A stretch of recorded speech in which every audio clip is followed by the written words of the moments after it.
o Momento Espírita tem a honra de receber hoje o divulgador espírita Reinaldo Leite.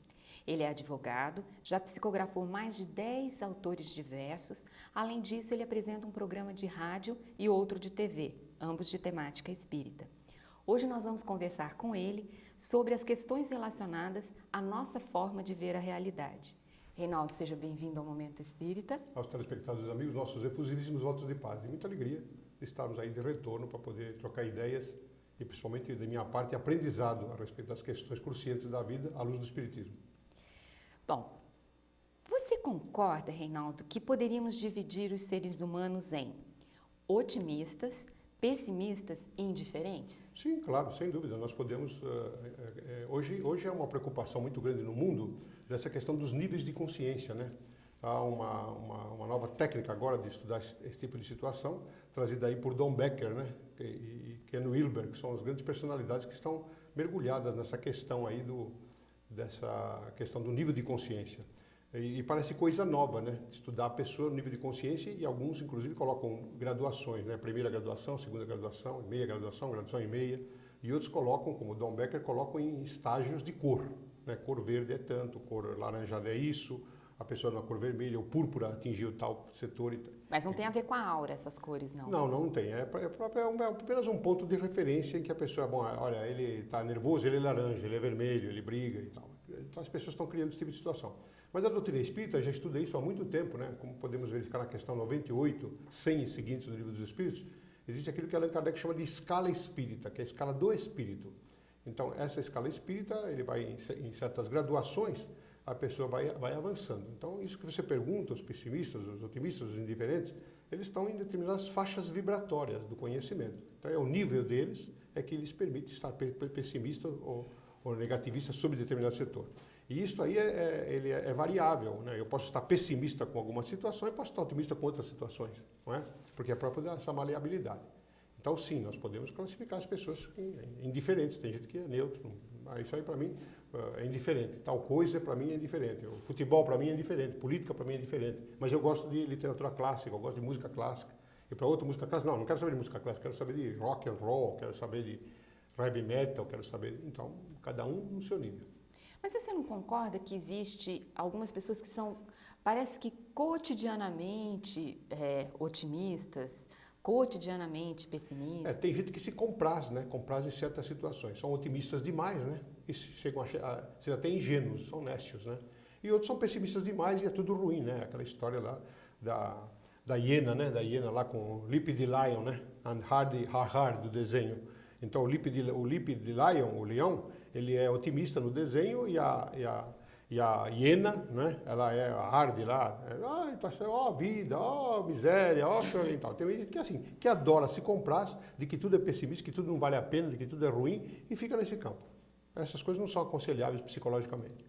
Nem o otimista demais, nem o pessimista Nada demais. pode ser demais, porque você cai na lei de polaridade. Então, tudo que você exagera, é problema. Veja que lá no templo de Apolo, lá em Delfos, na cidade de Delfos, na Grécia Antiga, havia vários templos, né? E o templo de Apolo foi o mais famoso, onde todas as pessoas, principalmente os filósofos, eles iam fazer consultas com os ditos oráculos, que eram os médiuns daquela época, eram os profetas daquela época, que davam orientações, eram envolvidos por espíritos e davam aí orientações para as pessoas e tudo mais. E existe uma frase que é atribuída a Sócrates, chamada Gnoxi Auton, né, o Nocete Ipsum, que é aquele conhece-te a ti mesmo. E muita gente atribui essa frase ao Sócrates, na filosofia maiêutica, mas não. Esta frase estava esculpida na parede do oráculo de Delfos, lá no templo de Apolo. E embaixo estava escrito nada em demasia, que pouca gente fala sobre isso. Mas embaixo dessa plaquinha tinha uma outra lá escrito nada em demasia, quer dizer, nada pode ser exagerado. Nem o otimismo demais, nem a tristeza demais, nem o negativismo, nem a indiferença. Tudo tem que ter a sua dosagem adequada, porque está no universo. Então tudo que é do universo é bom, desde que a gente não exagere. Bom, ainda voltando sobre essa questão da polaridade entre otimistas e pessimistas, para os otimistas, né? Aliás, para os pessimistas, os otimistas estão iludidos, né? Não estão vendo a realidade. Para os otimistas, falta fé e esperança nos pessimistas. Onde estaria, então, a verdade e o equilíbrio? Bem, essas pessoas vivem no radicalismo. Tudo que é radical é problemático, né? E onde estaria? No caminho do meio, búdico, né? Buda ensinava, preferia o caminho do meio, né? É aquela coisa. É aquela história de ficar em cima do muro. Muita gente fala, você fica em cima do muro, você não sei mais ficar em cima do muro é uma coisa importante, muitas vezes. Às vezes o muro é que é importante. Você fala, não, você tem que tomar posição. Por quê? Não, às vezes eu gosto de um lado, eu gosto do outro, e junto e vou no caminho do meio, que é o do muro. É o chamado na teosofia, no ocultismo, é chamado de fio de Ariadne. O fio de Ariadne, Ariadne é uma personalidade mitológica, não vou ficar aqui falando, senão eu vou ficar até amanhã aqui conversando sobre isso, mas é uma figura mitológica em que é o fio, quer dizer, Ariadne passa por um fio, e neste fio tem um lado direito, um lado esquerdo, tem a frente e tem atrás, e ela está no fio, ela está andando como um malabarista que anda no fio. Então, muitas vezes é necessário nós estarmos, em determinadas circunstâncias, estarmos no caminho do meio. Muita gente não concorda, não, como? Tem que ser, tomar posição. Por quê? Porque então o meio também não vale nada? Então, o Buda, ele ensinava que é preferível o caminho do meio, que não é o do radicalismo. Quando a pessoa radicaliza, ela tem problema, tanto para um lado quanto para o outro, e não se pode radicalizar. E podemos afirmar que o modo que a gente vê a vida é resultado das nossas impressões, né, a nossa forma de captar aquilo que acontece com a gente, a nossa educação, as nossas experiências pregressas, né? É uma soma. Não que isso necessariamente seja a realidade, né? Mas que ela seria um resultado de tudo isso. A realidade é aquilo que eu crio, chama-se realidade, idade real. Você vê que muita gente vive no ideal, não vive no real. Então, muita gente vive, olha, eu queria arrumar um namorado que fosse meu noivo, que fosse meu marido, mas que ele fosse ideal, que ele me amasse, que arrumasse. Isso a garota fala. Aí o rapaz, quando é entrevistado, ele fala, eu queria uma mulher que fosse igual à minha mãe, igual à minha avó, minha madrinha, minha professora, minha tutora. Então, então essas pessoas estão idealizando. Então, não existe homem ideal, não existe mulher ideal. Existe homem e mulher real. E essa realidade é o que a pessoa é no momento. Eu agora sou uma realidade. Amanhã eu sou outra realidade, porque estou evoluindo. A lei é dinâmica, o dinamismo prossegue. Então, esta coisa de dizer, olha, isso é irreal, não. Esse momento agora é real. Nós estamos aqui na televisão fazendo um programa, é a realidade do programa. Mas essa não é a minha única realidade. Quando eu saio daqui, eu vou para a minha profissão, vou para a minha pregação, vou para a minha vida de outras coisas. Então, a realidade é o momento em que você vive. Então, você vai falar, bom, e o louco, como faz? O esquizofrênico. O que é o esquizofrênico? Esquizo, do grego, que quer dizer separação. Esquizo. Né? E frenem, de frenon, que quer dizer cabeça. A cabeça é separada. Então, o que é a esquizofrenia? A esquizofrenia é o hemisfério direito cerebral, ele não funciona em conjuminação com o hemisfério esquerdo. Nós temos um hemisfério esquerdo e temos um hemisfério esquerdo e direito. Temos dois. Um é a sensação, o outro é a razão. Então, quando a sensação e a razão elas funcionam, os neurônios trabalham, então temos aí a dopamina, a endorfina, temos aí a noradrenalina, enfim, temos aí várias substâncias aí chamadas humorais. E essas substâncias nos direcionam para esta ou aquela situação como a endorfina. A endorfina o líquido, digamos, é o humor do humor, né? A substância do humor. Quando falta um pouco, a pessoa se fecha, ela fica perturbada e tudo mais. Então, o que faz o esquizofrênico? O esquizofrênico, quando ele entra em fase de transe, de dificuldades, então há um deslocamento entre um neurônio e outro do lado do cérebro, se ele ficou muito para um lado, do lado esquerdo, ele fica emocionado, então ele paga coisa para os outros, ele vai faz ali. E se ele ficar do lado de cá, ele é racional. Você vê aquele John Nash, né, naquele filme aí, The Beautiful Mind, uma mente brilhante. Então, o John Nash, que ganhou o prêmio Nobel de Economia e coisa parecida.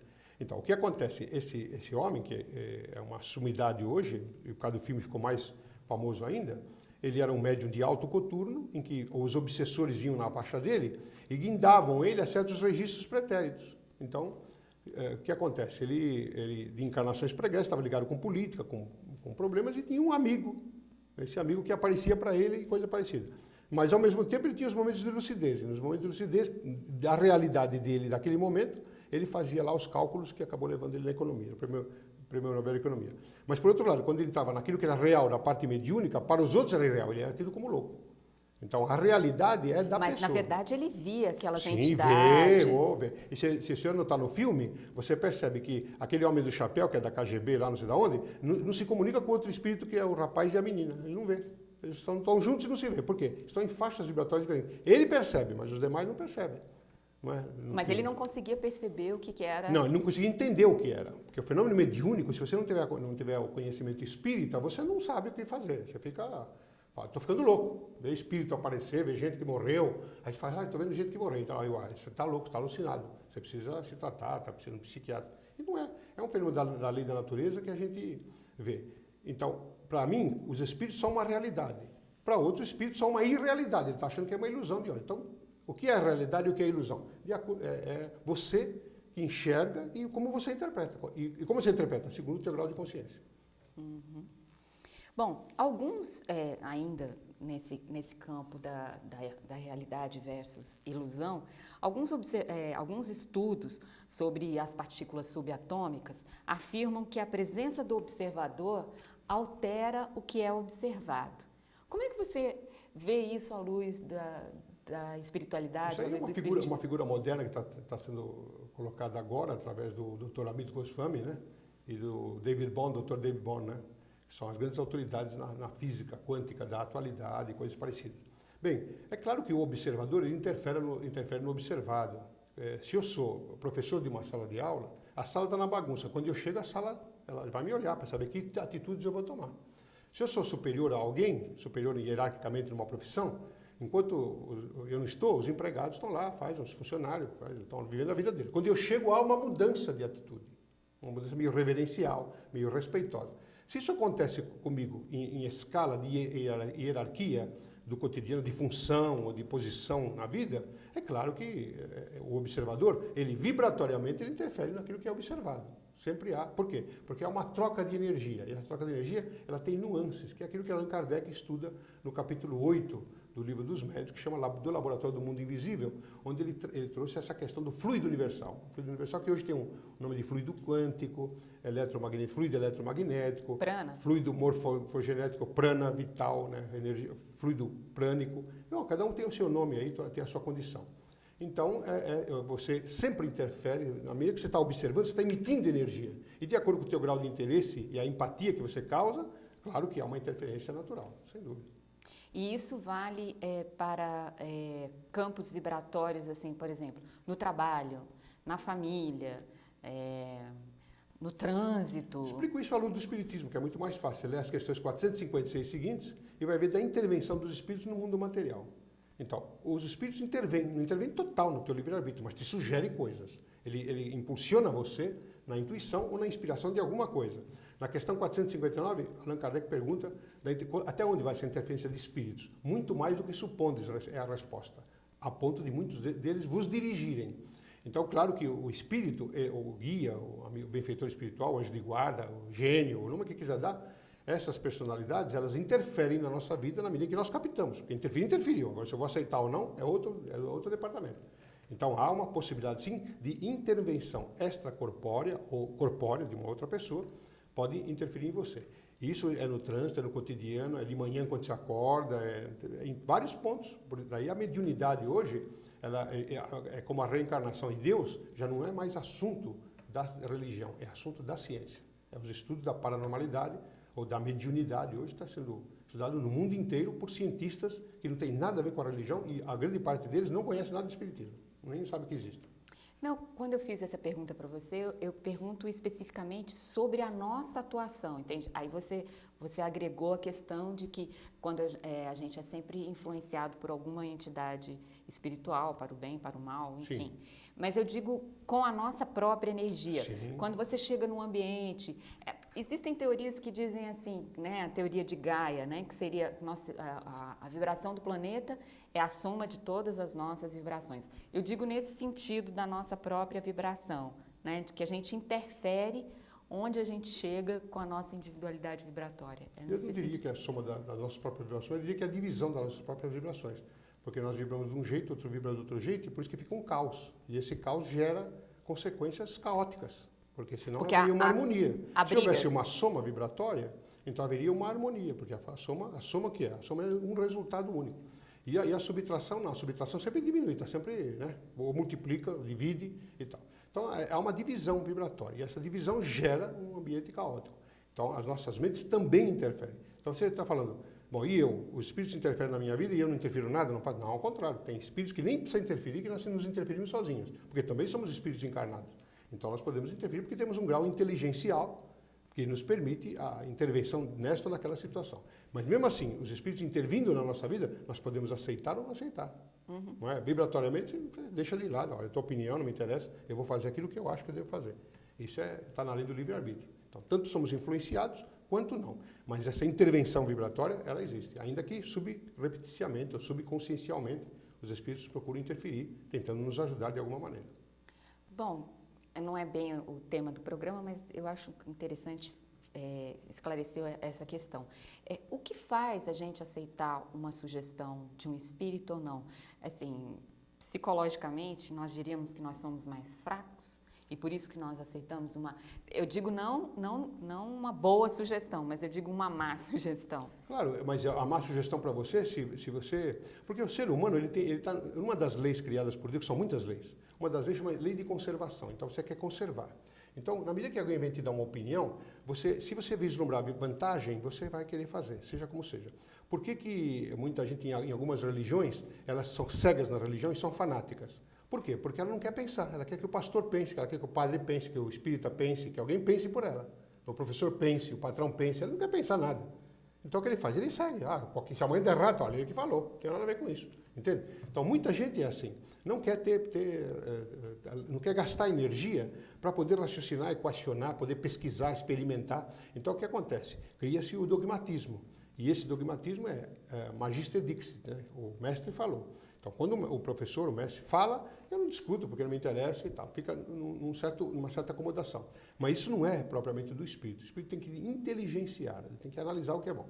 Então, muita gente entra na intuição do espírito, de que é uma coisa boa, ele, olha, vem na cabeça dele que, de repente, olha, me vem um número, né? 42.504. Eu vou jogar no bicho. Não, no bicho não, porque no Brasil ninguém joga no bicho. Que é proibido, né? Tem uma lei aí que é proibido, e aqui o brasileiro não joga. Mas, enfim, joga na loteria, joga na zooteca, joga na corrida dos cavalos. Isso não é proibido, porque no bicho não pode jogar, né? Mas nos cavalos os burros jogam. Então, o que acontece? A pessoa vai para o número, seja lá como for. Então, essa infantilidade humana. Então a pessoa pode ter um número na cabeça, um espírito dá um número para a pessoa e ela confia cegamente. Se ganhou, perde, aí depois tem as brigaiadas lá, mas por que eu fui jogar? Porque... Então veja, o objetivo é sempre raciocinarmos, sempre equacionarmos melhor. Então quando no futuro nós usarmos um fenômeno que todo mundo tem, chamado paranormalidade, ou sexto sentido, ou hipersensibilidade, então nós vamos olhar as coisas com um pouco mais de clareza e aí faremos o negócio ou não faremos o negócio. Agiremos ou não agiremos, porque leremos no campo. Quando você vai casar com uma mulher, por exemplo, ou com um homem, você vai observar a pessoa. Isso antigamente era feito no namoro, era o tempo de namoro, depois era o tempo do noivado, depois ia para o casamento. Hoje não, começa no casamento, vai para o noivado, vai para o namoro, vai ficar longe um do outro porque ninguém aguenta, porque é sexo baratinado, que dá problema, que dá dificuldade. Mas quando a pessoa usar o sexto sentido, e ela vai ler no campo da outra, ela entra nos quanta de energia que a outra emite, ela consegue ler o pensamento, ou ler as intenções vibratórias. Então, essa troca no futuro, isso não é agora. Isso que eu ia agora perguntar. aparecerá que é fantasioso. Embora eu já faça isso há muito tempo. Então, você bota os olhos, sabe, e age com muito... Erro vai ter, mas com pouca margem, porque você observa. Eu fiz curso de olho no mundo espiritual 3 anos e meio. Então, eu boto os olhos... Curso de olho. Porque os olhos é a única coisa que você não disfarça. Mas a maioria não percebe também, porque é tão pequenininho, tão escondidinho, que você dá uma fechada, pronto, a pessoa não percebe. E é a única coisa que você não disfarça no corpo humano, são os olhos, a expressão do olho. Mas se você não souber ler, você vai olhar, que olho bonito, você tem azulzinho, verdinho, pretinho, castanhinho, tá? E para você não diz nada. Ou com a ramelinha, né, com a miopia. Agora, no mundo espiritual, quando você bota o sexto sentido da paranormalidade, você lê e é capaz de saber a intenção do outro, e aí você vê se que pode dar certo ou não. Nós vamos avançar um pouco mais na leitura de campo vibratório para termos de futuro. Que bom. Bom, ainda voltando então à questão da realidade versus ilusão, quando é que podemos ter certeza de que não estamos iludidos com uma visão distorcida da realidade? Primeiro, nunca jogar a energia total na coisa ou na pessoa.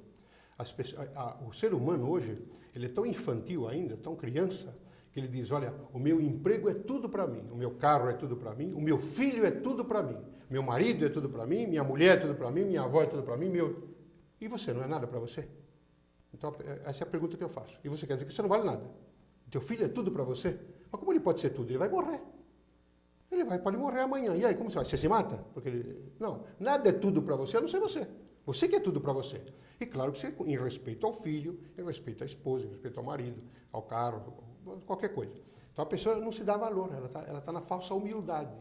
Né? Então ela prefere se humilhar do que se humildade. E aí entra nesses campos vibratórios aí, de necessidade de não enxergar no tempo e no espaço. Porque então, o marido ser tudo para mim, a Maria Angélica, minha mentora espiritual, diz, meu filho, nunca te atrevas a colocar em ombros alheios a própria felicidade, porque estarás fadado a não ter felicidade. E é verdade. Quando você coloca em alheios ombros a tua felicidade, não, essa pessoa é tudo para mim, ou essa coisa é tudo para mim, amanhã ela te frustra. E você, então, o que faz? Se perturba? Não. Você não tem que se colocar nada em demasia a ninguém. Você tem que cultivar um alto amor e dividir uma parte desse amor com a pessoa ou com a coisa corracional. E sempre raciocinando de que uma hora a pessoa pode morrer, a pessoa pode ir embora, a pessoa, quem ama, larga, né? Que deixa que vá, que parta e tal. Apaixonado não, ele quer, não, você quer separar de mim? Diz o marido, eu mato você, eu me mato, porque eu vou beber. Aí a mulher, que é nécia, né? Ela diz assim, ai, não, olha, eu não largo ele, porque ele vai morrer na sarjeta, porque ele vai beber, vai dar. Isso é porque não encontrou um Reinaldo pela frente, porque se encontrar, eu falo, vou orar no seu túmulo, e se não estiver chovendo, se estiver chovendo também não vou não, porque isso é infantilidade, eu só acredito na imortalidade, então para mim, esse tipo de teatro para mim não pega. E aí se a pessoa se matar é problema dela, não tem nada a ver com isso. Então, para pensar assim, a pessoa diz, não, mas você é um incongruente, você é frio. Não, eu estou na realidade, essa é a realidade. Você estava perguntando a realidade de ilusão? Para ele, se matar é uma realidade. Para mim, é uma ilusão que ele vai fazer, porque ele não vai morrer mesmo. Ele é imortal. Então, ele vai acordar no mundo espiritual, vai ter uma decepção danada e vai perceber que se matou inutilmente, porque eu não mudo meu pensamento a respeito dessa situação. Então, essa coisa de que você quer colocar tudo no outro, ou na coisa, ou no exterior, é um equívoco muito grande. Você tem que fazer investimento em você. E quem ensinou isso a mim foi Jesus, que dizia, para amar a Deus sobre todas as coisas e ao próximo só como a si mesmo.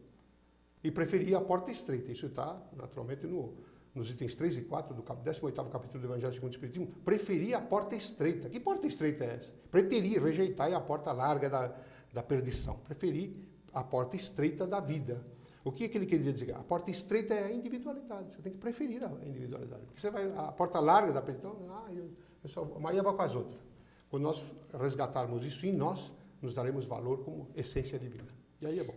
A propósito desse comentário que você está fazendo, existe, né, na modernidade uma luta muito grande, não diria, a palavra não é exata luta, mas existe uma corrente na psicologia que diz que nós temos que ser razão e emoção, porque se somos muito razão, não damos vazão à nossa parte sensível, à nossa parte delicada, digamos assim, né? Enfim. Como encontrar esse equilíbrio entre a razão e a emoção? Misturando as duas coisas, porque se as duas coisas existem, elas estão aí porque Deus achou que era assim. Então eu tenho o lado esquerdo, que é o lado da emoção, tenho o lado direito, que é o lado da razão. Então o que fazer? Eu tenho que casar as duas, porque senão você vai... Veja, é como a religião. A doutrina espírita é a única doutrina que é doutrina verdadeira. Porque doutrina vem a palavra doctus, que quer dizer aquele que sabe, aquele que alcançou conhecimento. E trina porque tem três aspectos, filosófico, científico e religioso. Então ela é uma doutrina. Tira, não, eu só vou ser filósofo, eu só vou ser científico, não quero saber nada da religião. É uma cadeira, uma mesa de 3 pés, que você corta um pé, você encosta na parede, ela escorrega, porque está faltando um pé de apoio. Então, quando você não casa a emoção com a razão, você tem dificuldade, porque você fica muito racional, mas fica insensível. Você fica frio, que são essas pessoas mandonas, né? Por que patrão superior hierárquico sofre consequentemente doenças graves? De repente uma septicemia aguda, a pessoa fala, engraçado, está com saúde, né? Ou então ele começa a beber, ele entra numa dipsomania, ele começa a beber feito um louco, começa a fumar feito louco, entra na droga, ele começa a ter pesadelo à noite, porque às vezes ele é um mal superior hierárquico. O outro, ele obedece o que você faz, mas ele vibra contra até te matar, se ele puder, ele te arrebenta, mas ele obedece, porque ele está submisso ao cargo, aí se você mandar ele embora, ele perde o cargo, tem família para sustentar, tem tudo. Então ele submete, mas ele te ouve, olha para você com todo aquele estereótipo do ator, mas por dentro ele está vibrando contra você, ele vai emitindo energia negativa, ele vai emitindo, uma hora você se arrebenta todo. Então, por quê? O outro está com a razão, mas não tem emoção de saber lidar. Uma coisa é você falar para o cara, olha, você matou, você roubou, você cometeu um erro e tal, vamos tentar corrigir isso, vamos fazer. Agora, outra coisa é, olha, você matou seu robô e você está ferrado, eu quero que você se dê. Tem que botar emoção. Por quê? Você bota emoção, vem vindo a solução do problema. Veja que Jesus, ele falava grosso com os apóstolos, mas dava soluções emocionadas, que até a ponto deles chorarem. Então, casar uma coisa com a outra, porque uma coisa não pode prescindir da outra, sob pena de ter descalabro. Bom, para fazer um fecho final do nosso programa, para encerrar, o que é então a realidade? Bom, a realidade é aquilo que você tem de momento para você, segundo o grau de consciência que você tenha. Então, você está num nível de consciência X, para você aquilo é uma realidade, não é? Uma realidade e tal. Para o outro que enxerga um pouquinho mais alto, ele subiu um pouco mais na escada, essa realidade sua é equivocada, não é? Então, a realidade é aquilo que você está. Então, você fala, mas eu queria aperfeiçoar essa realidade. Suba de patamar, suba de escala espírita. Você sobe o teu espírito para a escala. Como? À luz do conhecimento. Você vai estudar, você vai observar, você vai começar a ter uma visão maior das coisas. Você vê, por exemplo, uma coisa antiga, no tempo antigo, que chamava-se futebol. Você sabe o que é? Futebol. Era um negócio esportivo, as pessoas jogavam futebol, era camisa, aquele oba-oba, e quem perdia cumprimentava quem ganhava, porque um ganha hoje, ganha amanhã. Hoje não, hoje é praça de guerra, hoje é campo de batalha, né? É batalha campal e tudo mais. Então, o que acontece? Veja, o nível de consciência do fanático futebolista, ele não admite que aquele jogador que tem a camisa diferente daquele ele gosta, ele ganha, ele tem a condição. Mas na medida que o clube dele contrata aquele jogador que era o inimigo, ele vira amigo total. Então, veja, as pessoas têm dificuldade. A realidade para ele é, o cara é inimigo. Vestiu a camisa dele, o cara é amigo. Então, ele muda a realidade dele com tranquilidade. Quando a pessoa começar a usar essa realidade em campos de vibração, em campos de escala evolutiva, ele vai chegar num tempo daquilo que chegou Jesus, que é uma razão universal. Ele começa a ter uma razão emocionada, universal, e vai ter uma realidade universal das coisas. É claro que eu estou muito longe disso, não sei se alguém já chegou, eu não cheguei, mas Jesus eu sei que chegou, porque ele é guia e modelo da humanidade. Então nós vamos ter a realidade, só que ela não está truncada naquele limite que eu estou. Enquanto eu estou naquele limite, naquele grau, eu sou... Isso para mim é a minha realidade, eu estou desempregado, essa é a minha realidade. Eu estou com dinheiro no banco, é a minha realidade. Eu ganho 5 mil reais. Minha realidade é 5 mil. Não é que eu quero gastar 6, 8, porque eu vou ter problemas. Então, minha realidade é aquela. Mas eu queria gastar 6 ou 7, então eu tenho que ganhar mais. Como fazer? Eu tenho que arrumar outro emprego, eu tenho que me aperfeiçoar, eu tenho que pedir um aumento.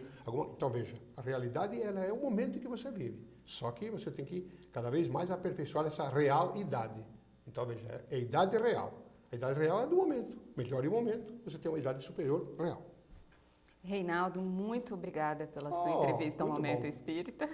É muito bom estar com esse pessoal aí, né, com os telespectadores amigos aí, e que possamos ir trocando ideias, porque essas pessoas não imaginam, fazendo perguntas aí, não imaginam quanto nos ensinam. Portanto, como eu sou eterno aprendiz ainda, pelo menos no momento, então, e essa eternidade também não é eternidade no sentido de que, olha, nunca mais, não.